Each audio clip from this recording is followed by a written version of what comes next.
How often have you wondered how rain is formed? Actually, there are two ways we've learned about. As you know, you need a cloud. Here in Arizona, it's wintertime. The sky is clear. There aren't any clouds around. So let's go to the tropics. These clouds, speeded up in time, are forming and dissolving over a warm ocean. Their bottoms are about 1,500 feet above the water. Most of these clouds never produce rain, but sometimes they keep growing until they are thousands of feet deep, and rain showers come pouring out.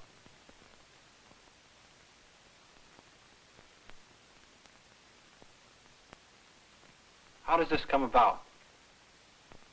To begin to answer this question, we must know the difference between cloud droplets and raindrops. We can capture actual cloud droplets and photograph them and study them. But before we do so, let me show you how we get such pictures.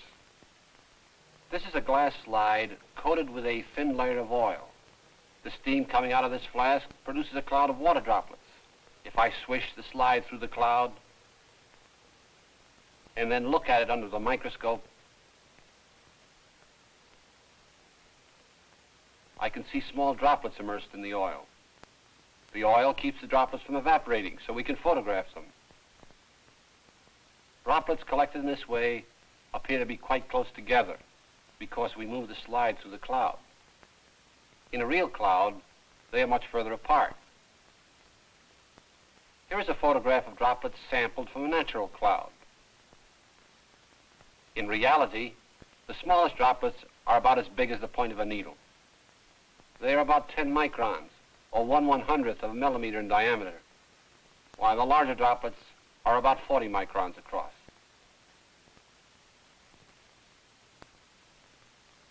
In a cloud over the ocean, there are about 500,000 such droplets in a volume the size of a basketball. These droplets usually form on submicroscopic salt particles, which tend to collect water molecules from the air. We call such particles condensation nuclei. Here under high magnification are condensation nuclei that have been deposited on a single thread from a spider's web. These nuclei are actually much larger than those usually found in nature. The vast majority of nuclei are too small to be seen, even under the microscope. However, over the oceans, we do find a few condensation nuclei this large, but they seldom are more numerous than about 1 in 10,000. We call such particles giant nuclei. The particles we are looking at are in this chamber, where moisture in the air can be controlled by means of this pump and bubbler.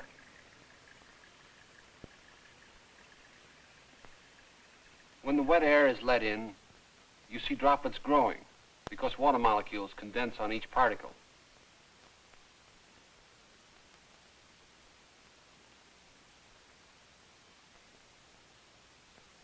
As a droplet grows, the nucleus dissolves and the salt solution becomes weaker. As the solution becomes less salty, it loses its attraction for water molecules. For that reason, and other more complicated ones, the droplets reach a maximum size. This droplet is about 50 microns in diameter. It is a large cloud droplet, but still not very big. In fact, this dark thing, which looks like a log, is really a man's hair.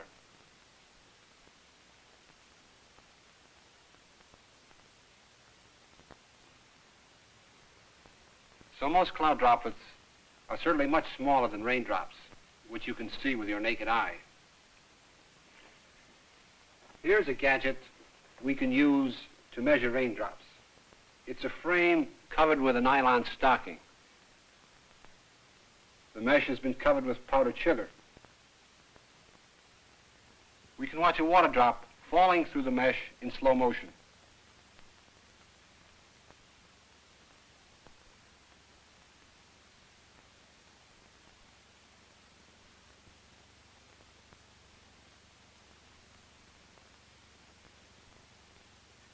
it leaves an image whose diameter is very close to the diameter of the water drop.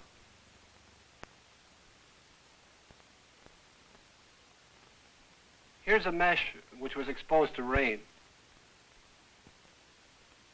A centimeter rule shows that the drops which left these prints were about 2 millimeters across.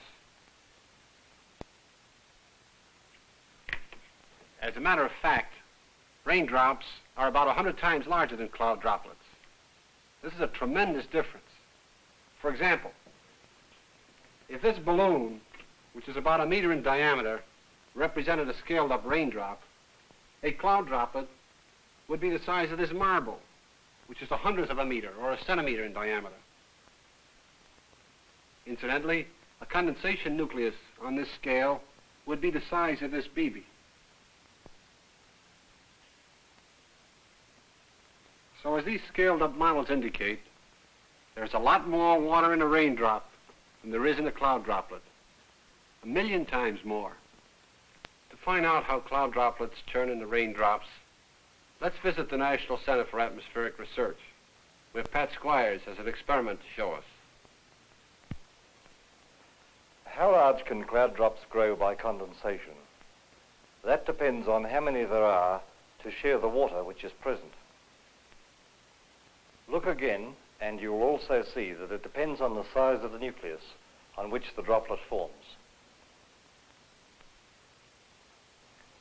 Notice how the growth on these giant nuclei is very rapid at first, but then slows up.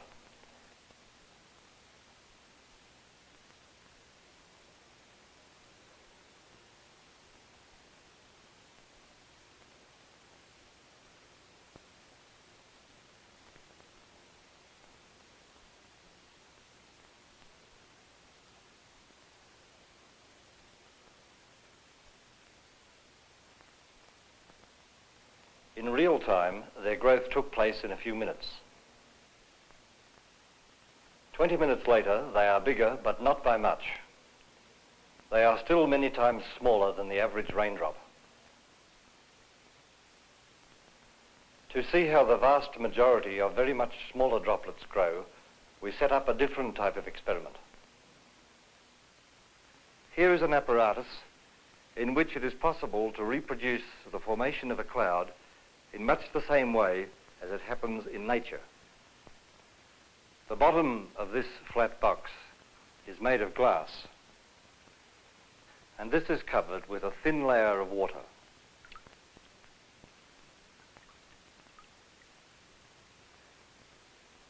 Through this hole in the side of the box, there enters a very narrow and intense beam of light which passes across the box above the layer of water.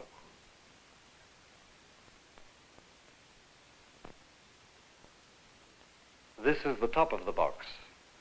It is made of brass and lined on the inside with a wet cloth to supply moisture. Through this hole, we introduce samples of air which we wish to study. The top of the box is heated to a few degrees above the temperature of the glass bottom of the box. When these two parts are placed together, the air trapped between them forms a cloud. By introducing through this tube various samples of air containing more or fewer nuclei, and by varying the heating of the top plate, it is possible to model the formation of different types of clouds. Now we'll turn off the lights and I'll introduce a sample of air. This sample contains many nuclei. Therefore, many droplets share the moisture in the air. To determine how big they are, we measure how fast they fall. Such measurements tell us that these drops are quite tiny. Now I'll clear the box and put in a sample containing fewer nuclei.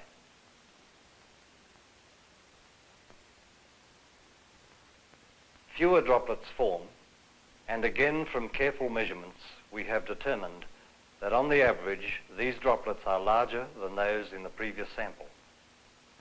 But even these somewhat larger droplets are still many times smaller than the average raindrop.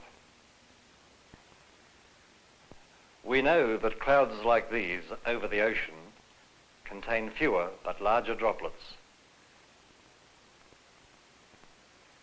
But still, by condensation alone, none of them, not even those formed on giant nuclei, can ever reach the size of raindrops. What is needed for rain to form is some way for a few drops to grow much larger than all the others. This can happen in an entirely different way, which is being studied here by Doyne Sarter. In my studies, I'm trying to find out how these tiny cloud droplets can combine together to form raindrops. This sweating glass is a simple illustration of our thinking. Let's look at it in time-lapse photography. Have you ever noticed how at first the glass sweats uniformly with tiny droplets distributed evenly about its surface? In a few places, though, larger droplets form and start to fall down the sides of the glass.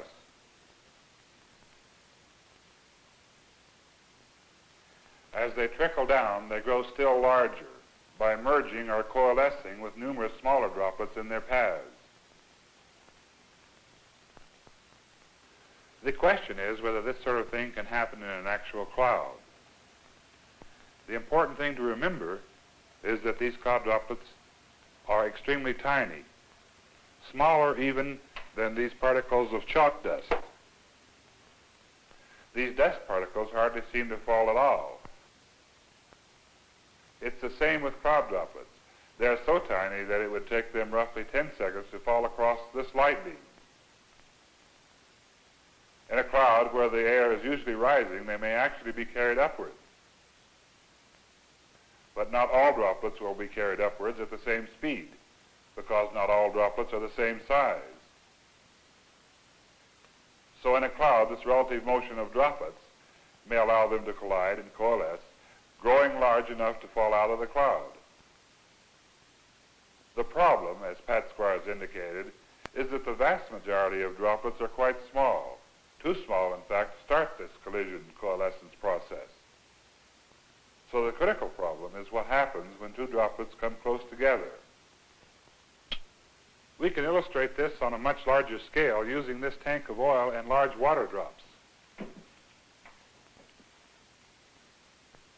The resistance the oil offers to these large drops simulates the resistance the air offers to cloud droplets, which are much smaller. In fact, if we could put ourselves on the same scale as cloud droplets, this is about the way a small volume of cloud would look.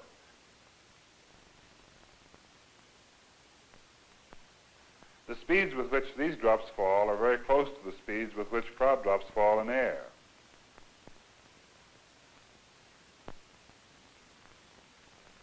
Now I'll release a small drop and follow it with a larger one.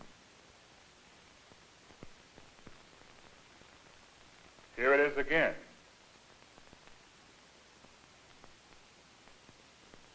The larger drop falls faster and passes the smaller one.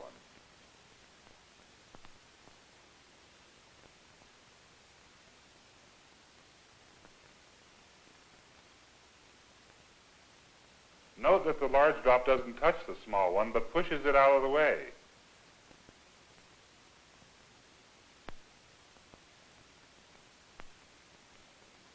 This time watch and you'll see the smaller droplet roll around the larger one.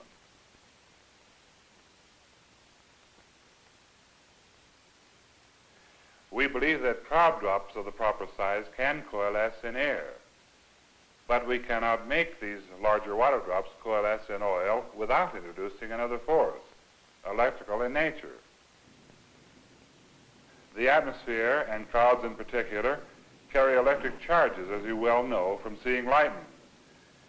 These electric charges and the electric fields they create may have an effect on the coalescence of cloud droplets.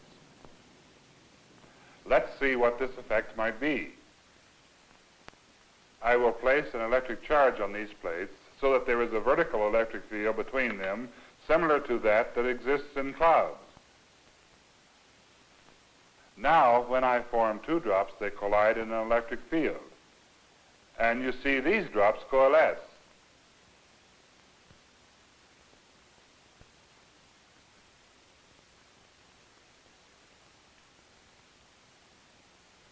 When the electric field is applied, they coalesce nearly every time.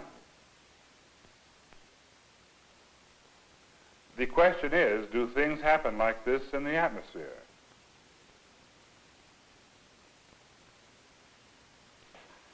This is a hard question to answer. It's not easy to see cloud droplets actually collide in the air. They're so very tiny. But we can see larger water drops collide in air. These are hypodermic needles which we vibrate at a constant frequency with small radio loudspeakers. This breaks up the streams so that individual droplets collide in front of the camera. Here we see the drops in slow motion. Some can be seen to bounce off and others to coalesce. If we apply an electric field with this electrically charged rod, many more coalesce, as you see here.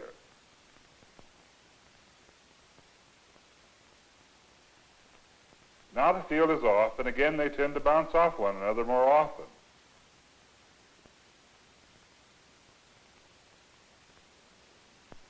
Let's try this again with the electric field. The droplets bounce because of an extremely thin layer of air between them. The electric field provides a force of attraction between the drops, causing the water to break through this thin layer of air and allow the drops to combine. With the proper conditions, which have to do with the flow pattern around the droplets, their size, the presence of electric fields, and other effects we don't fully understand, drops do collide and coalesce. In a cloud, this happens on a gigantic scale, with drops moving up and down with the air currents, hitting each other, sometimes bouncing and sometimes merging. On the whole, the big drops get bigger and bigger as long as there is more cloud to fall through, until from the base of the cloud it starts to rain.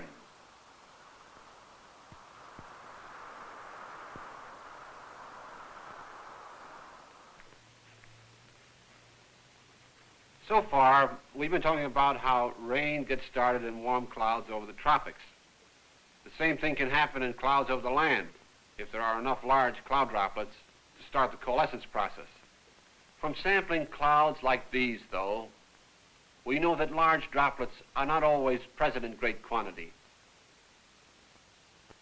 Instead, very large numbers of small droplets are found in clouds over the continents.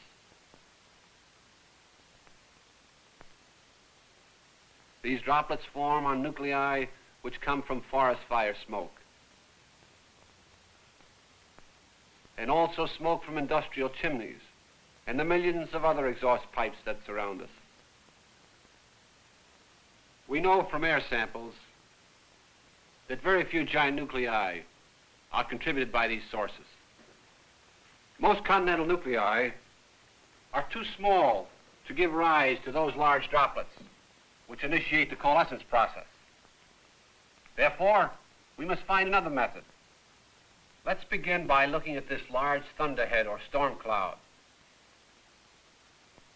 The top of this cloud appears very much different from the one over the ocean.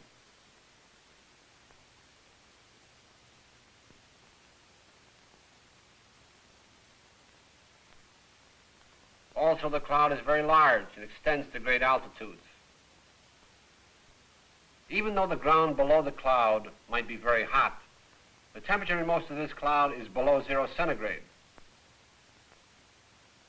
Here's a photograph of cloud particles collected by an airplane which flew into such a cloud at an altitude of about 20,000 feet. We see that in addition to the water droplets, there are these apparently solid objects, tiny pieces of ice. It's not surprising that ice forms in clouds where the temperature is below 0 centigrade. In fact, clouds like this, which I'm sure you have all noticed very high in the sky, are so cold they are made of ice almost entirely. These cirrus clouds, which may last for a long time, have a wispy, thinnish look. The top of this large storm cloud also has a wispy appearance.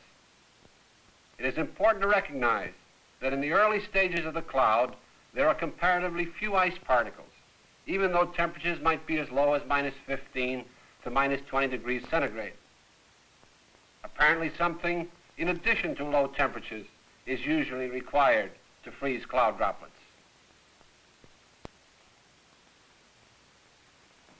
Just as there are condensation nuclei, you might have guessed that there are ice nuclei, which lead to the formation of ice crystals. The trouble is, ice nuclei are not very abundant in the atmosphere, but a relatively few ice particles can have important effects on the structure of a cloud, because the ice crystals can grow by collecting water molecules directly from the air. These ice particles are growing in this way. In a cloud, there might be one such particle for every million cloud droplets. As the ice particle grows, water droplets evaporate. The water molecules added to the air by the droplets then freeze out on the ice particle. These ice particles have grown to about 200 microns, or 1/5 of a millimeter across. They are many times larger than the average cloud droplet. Once an ice particle reaches this size, it can fall through the cloud and grow at an even faster rate. In falling, the ice crystal will run into many cloud droplets. When the droplets hit the ice, they freeze.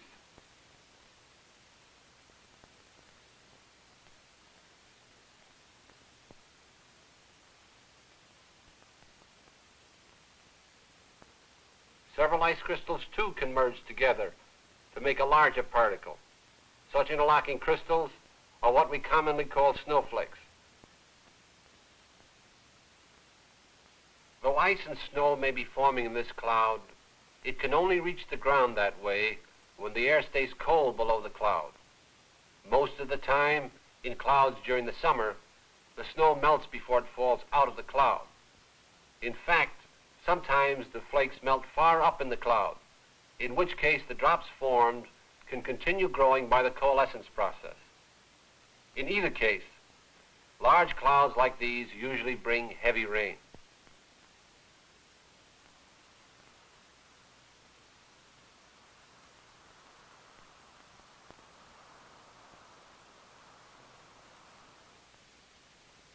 In this film, we have dealt almost entirely with cumulus clouds like these, but we believe that the same kinds of processes go on in the stratiform clouds, which can frequently bring large amounts of rain or snow. In summary, there are two ways by which precipitation can be formed.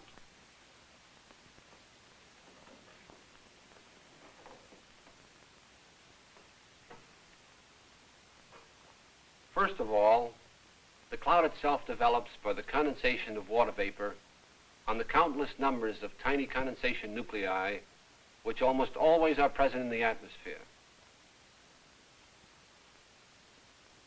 However, condensation alone will not lead to rain. It is necessary for another process to occur.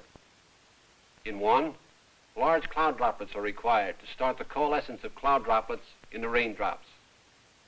This process occurs most frequently over the warm oceans, but it can occur over continents as well.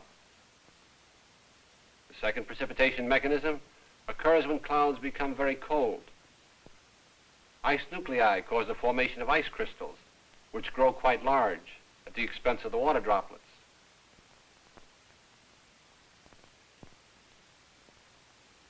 In this way, they may grow large enough to fall as snowflakes, or if the lower part of the cloud is warm, they melt into large water droplets and continue growing by coalescence. The fact that sometimes large condensation and ice nuclei are not present naturally in large numbers has led us to try to modify clouds by seeding them with man-made nuclei. But that's another story.